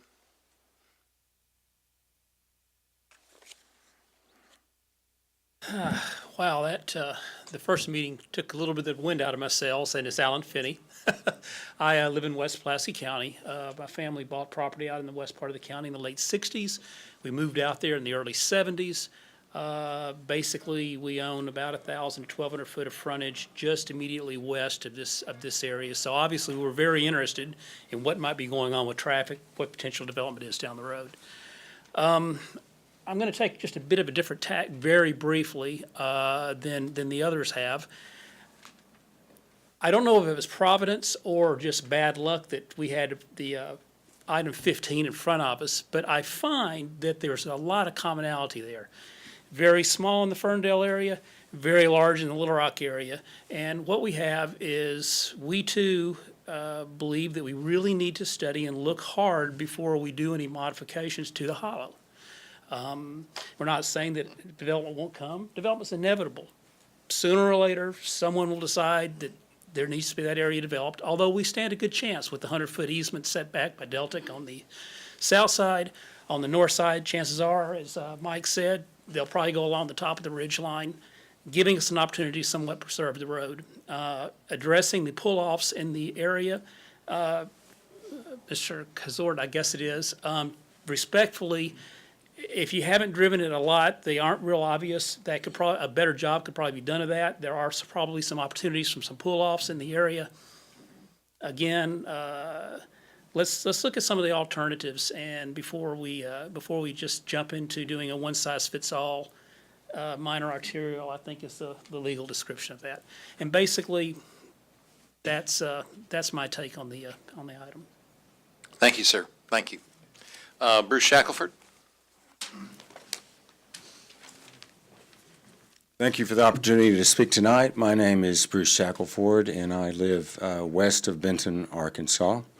I am here tonight because, as my surname denotes, my family has deep roots in the Little Rock area, ranging from a law office in the late 1800s to Shackelford Road to Shackelford Dairy, when my grandfather decided he didn't want to be a lawyer with his brother and he'd rather be a dairy farmer.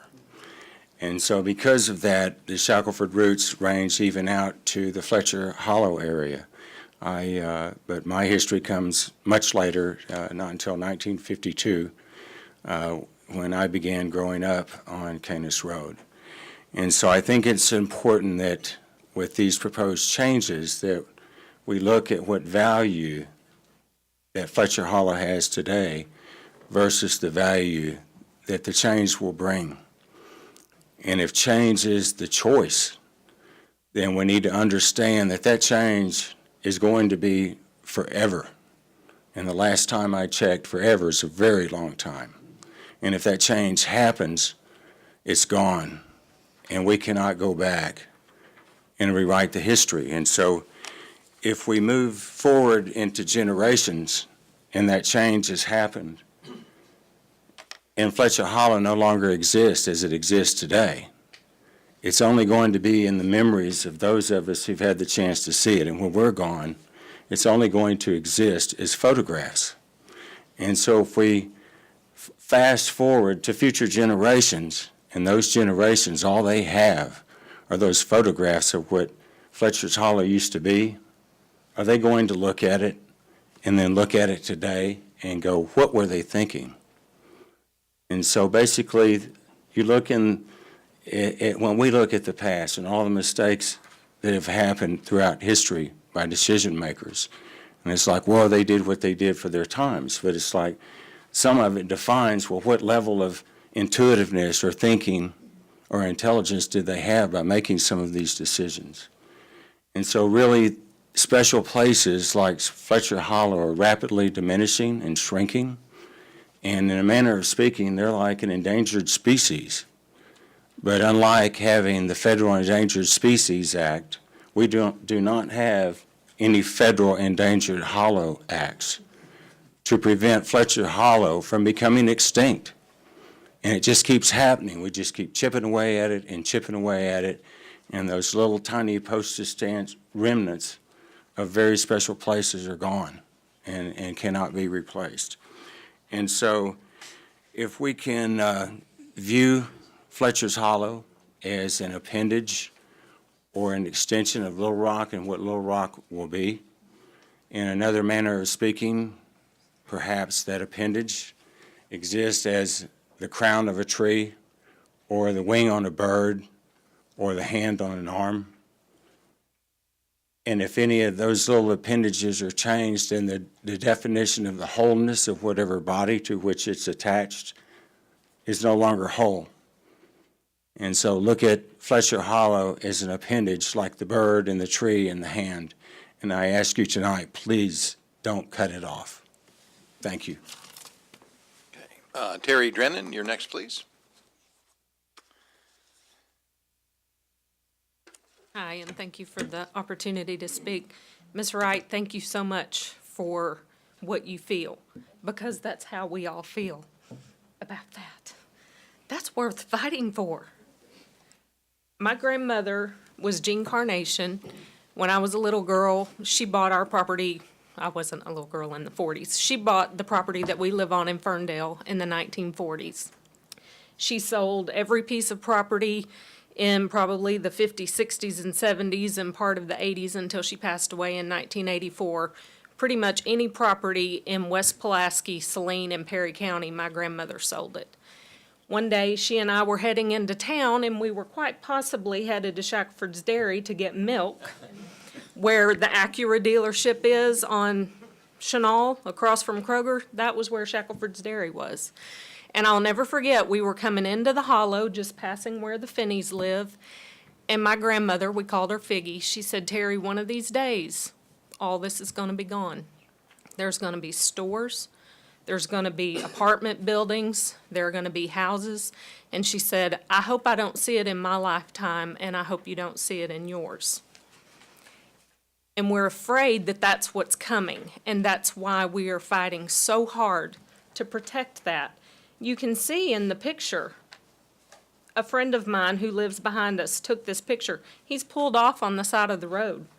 That's quite a wide place, and there are several places just like that, even wider, where you can pull off. And as far as not having shoulders, there aren't shoulders out where we live. I mean, once you get on Canis Road, all the way Burlingame, Denny Road, maybe up towards Wildwood, there might be shoulders. But if it's a safety matter, they better come put shoulders all the way out on every county road out there. This is our treasure. It's what separates us from town. We all choose to live in the country because that's where we want to live. The people who were here fighting for their downtown, we're fighting for our country because we want to live in the country. In 2014, several of us were victims of the tornado that started in Ferndale. And our 60 acres, we lost pretty much every single tree. You don't appreciate trees until they're gone. We don't have any trees left. Nature did that. We are trying to protect this. If nature comes in and takes them out, there's nothing anybody could have done.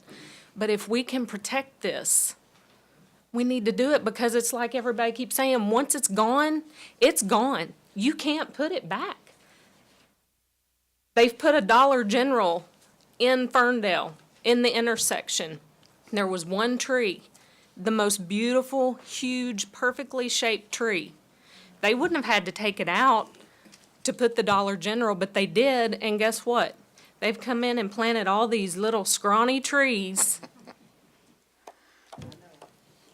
I'm asking you, this is the heart of our community.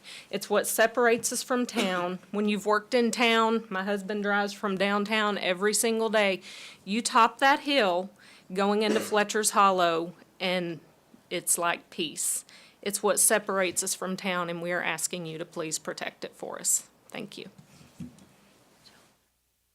Thank you, Ms. Drennan. Mark Johnson.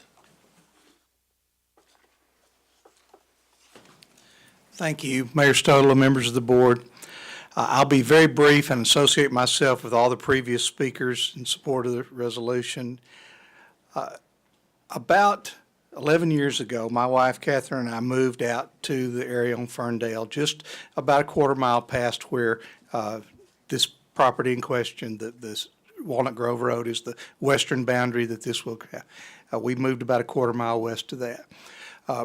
Prior to moving out there, we lived in the Heights for 17 years, and we just wanted a little bit more room, and we moved out there, and we found all that room, but there are certain things I didn't know I was going to find.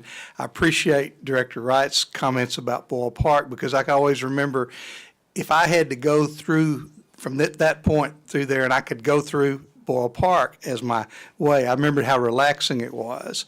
And I found that same feeling of relaxation when I would leave my office in the city and drive out through Fletcher Hollow. And at the time I had a car that had a temperature gauge on it, and I remember in the summer when you come into that area, the temperature gauge by the time you reach the end of it would be about 10 degrees less than it was. And I could say my body had adapted as well. It's a beautiful area. It's not really a long street in the whole scheme of all the corridors in the city. As Mr. Mitchell pointed out, there are certainly other streets that can serve any real serious needs there. It's not like you're going to landlock someone if there's an accident or have some danger. There are parallel roads on both sides that would serve this area, and of course Highway 10 even further to the north. Appreciate a positive vote on this resolution as one more step toward preserving a real treasure here in Central Arkansas. Thank you. Thank you, Mr. Johnson. The last card I have is from Judy Hampton.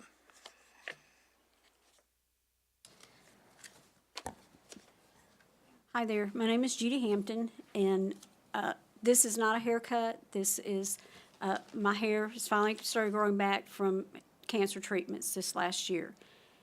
And I think about my head was bald, and I don't want Fletcher Hollow to be bald. And my family has lived in the Ferndale area since the 1800s. In fact, the home that my grandmother lived in and that my mother lived in is on the National Register of Historic Places in Ferndale. It was called Doe Branch Post Office, and it's still there. And my niece actually takes care of it and has property adjoining it with my brother. I've gone through that area for 61 years, driving back and forth. People talk about it's dangerous. I've seen one accident in 61 years, and it wasn't even in Fletcher Hollow. It was before you get to Fletcher Hollow.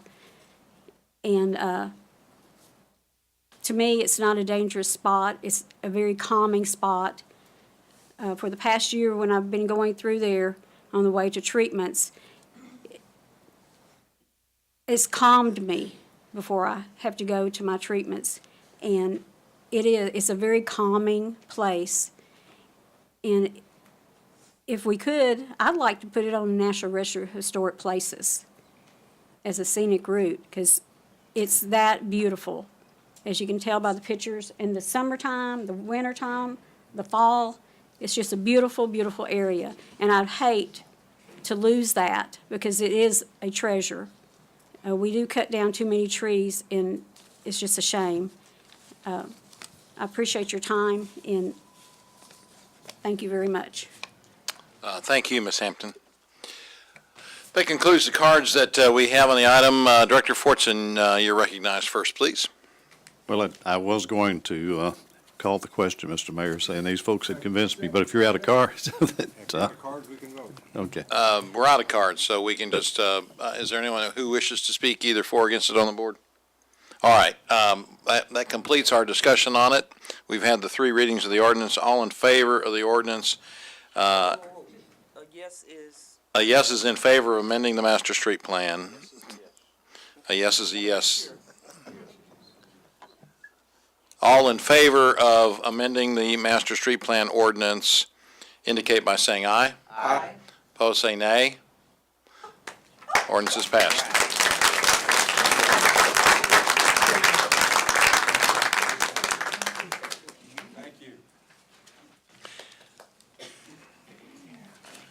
Thank you very much for being with us.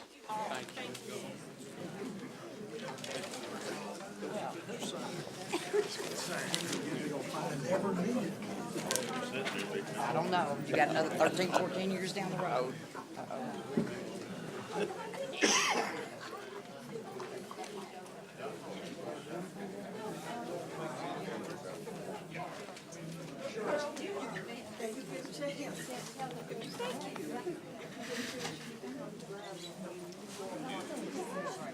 Sarah's next Tuesday, so if y'all want to just get through these and be done. I figured, yeah. Okay.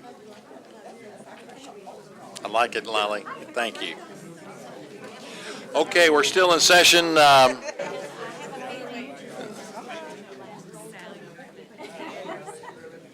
we're all probably cousins. I think we are related to him. What? We can go through these real quick. Can you hold it? Okay. All right. Let's continue. We have a few more items on the agenda. We've got public hearings. So let me first of all go ahead and open up the public hearing on ordinance number 17. Ask the clerk to read the ordinance, please. An ordinance to establish and lay off Little Rock Municipal Property Owners Multi-Improvement District Number 2016-321 and for other purposes, first reading. There's a motion and a second to suspend the rules and place this ordinance on second reading. All in favor indicate by saying aye. Aye. Opposed, say nay. Second reading, please. An ordinance to establish and lay off Little Rock Municipal Property Owners Multi-Improvement District Number 2016-321 and for other purposes, second reading. Suspend the rules and place on for third and final reading. Second. There's a motion and a second to suspend the rules and place this ordinance on third and final reading. All in favor indicate by saying aye. Aye. Opposed, say nay. Third and final reading, please. An ordinance to establish and lay off Little Rock Municipal Property Owners Multi-Improvement District Number 2016-321 and for other purposes, third and final reading. Is there anyone who wishes to speak either for or against this ordinance? Anyone who wishes to speak? Mayor, you only have 7 people voting on the rules the motions to suspend the rules. We need to get Mr. Director Fortson back in here. Or Kathy, either. 1, 2. We have to have you to Director vote. Webb, they need 8 votes to go to second and third reading, and we couldn't hear your vote outside. Was it yes to go to second, third reading? Thank you. Is there anyone who wishes to speak either for or against the ordinance? Hearing none, let me go ahead and close the public hearing. All in favor of the passage of the ordinance indicate by saying aye. Aye. Opposed, say nay. The ordinance is passed. Ordinance number 18, first reading, please. Going to open the public hearing? Let me go ahead and open up the public hearing at this time. Either way, but that's fine. An ordinance to abandon an access easement and utility easement located at 15,104 to 15,122 Cantrell Road in the Magnolia Terrace addition to the city of Little Rock, Arkansas, and for the purposes, first reading. Suspend the rules and place on second reading. Second. There's a motion and a second to suspend the rules and place this ordinance on second reading. All in favor indicate by saying aye. Aye. Opposed, say nay. Second reading, please. An ordinance to abandon an access easement and utility easement located at 15,104 to 15,122 Cantrell Road in the Magnolia Terrace addition to the city of Little Rock, Arkansas, second reading. Suspend the rules and place on third and final reading. Second. There's a motion and a second to suspend the rules and place this ordinance on third and final reading. All in favor indicate by saying aye. Aye. Opposed, say nay. Third and final reading, please. An ordinance to abandon an access easement and utility easement located at 15,104 to 15,122 Cantrell Road in the Magnolia Terrace addition to the City of Little Rock, Arkansas. Third and final reading. Is there anyone who wishes to speak either for or against this ordinance? Anyone who wishes to speak either for or against? If not, let me go ahead and close the public hearing. All in favor of the passage of the ordinance indicate by saying aye. Aye. Opposed, say nay. The ordinance is passed. We can now move on to item 19, and let me ask for first reading of this item, please. An ordinance to abandon a utility easement located in Lot 3, Phase 1 of Gateway Town Center in the City of Little Rock, Arkansas, and for the purposes first reading. Suspend the rules and place on second reading. Second. Motion and a second to suspend the rules and place on second reading. All in favor indicate by saying aye. Aye. Aye. Opposed, say nay. Second reading, please. An ordinance to abandon a utility easement located in Lot 3, Phase 1, Gateway Town Center in the City of Little Rock, Arkansas. Second reading. Suspend the rules and place on third and final reading. Second. There's a motion and a second to suspend the rules and place this ordinance on third and final reading. All in favor indicate by saying aye. Aye. Opposed, say nay. Third and final reading, please. An ordinance to abandon a utility easement located in Lot 3, Phase 1, Gateway Town Center in the City of Little Rock, Arkansas. Third and final reading. We've had three readings. Is there anyone who wishes to speak for or against the ordinance? What? We opened the public. We didn't actually open the hearing. Yeah, I did too. Do it again. I did too. I opened it. Looks open to me. What? Looks open. Yeah, I opened it. Okay, let's move. All y'all need to be paying attention now, Mr. Carpenter. All right, is there anyone who wishes to speak for or against the ordinance? I think the clerk agrees with the city attorney. All right, I'd like to close the ordinance now. If it, Oh, close the public Close the hearing. hearing. Couldn't close the public hearing, excuse me. Close the ordinance. How the heck you do that? Let the mayor do his job. The public hearing is now closed. All in favor of the passage of the ordinance indicate by saying aye. Aye. Opposed, say nay. The ordinance is passed. All right, Mr. Moore advises that we're going to delay the October financial report until next Tuesday, which takes us to citizen communication, and I have one card from Emmett McNeil. Is Mr. McNeil with us?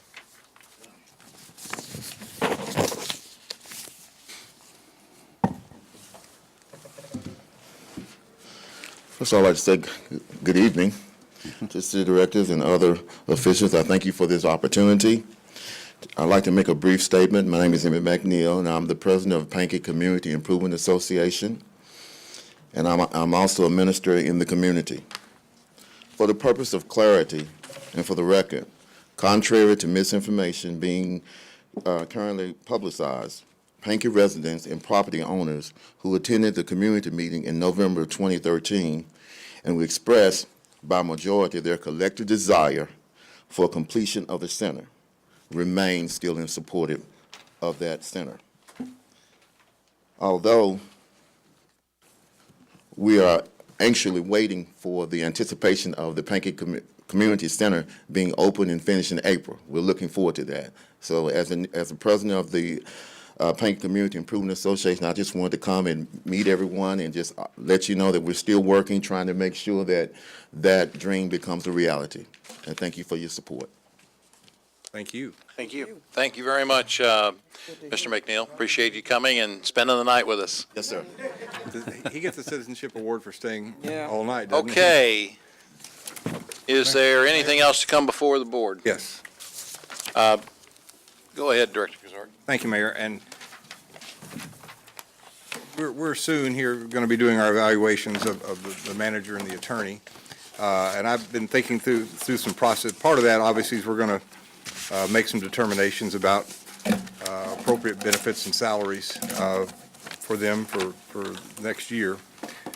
And pondering that process through, and I haven't formulated my thoughts completely, but I do want to just advise the board that I intend to meet with the city attorney and look to draft an ordinance to follow along a model the state followed and try to create some form of citizen advisory committee to help us evaluate and determine the proper salaries for the manager, the assistant manager, the attorney, the mayor, the board of directors, and department heads to sit down and review all of that like they did in the state and make some recommendations to us as to whether or not we are paying appropriate salaries for all of those.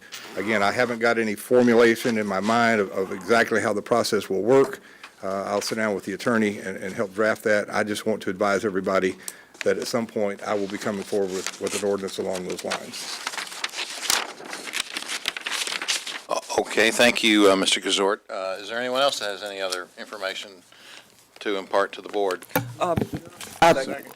Well, I'll get with the city attorney later about this, but it's about an improvement district that seems to have some questions about how they can spend their funds, and to keep them from getting into a mess, I need some written documents to pass on to them.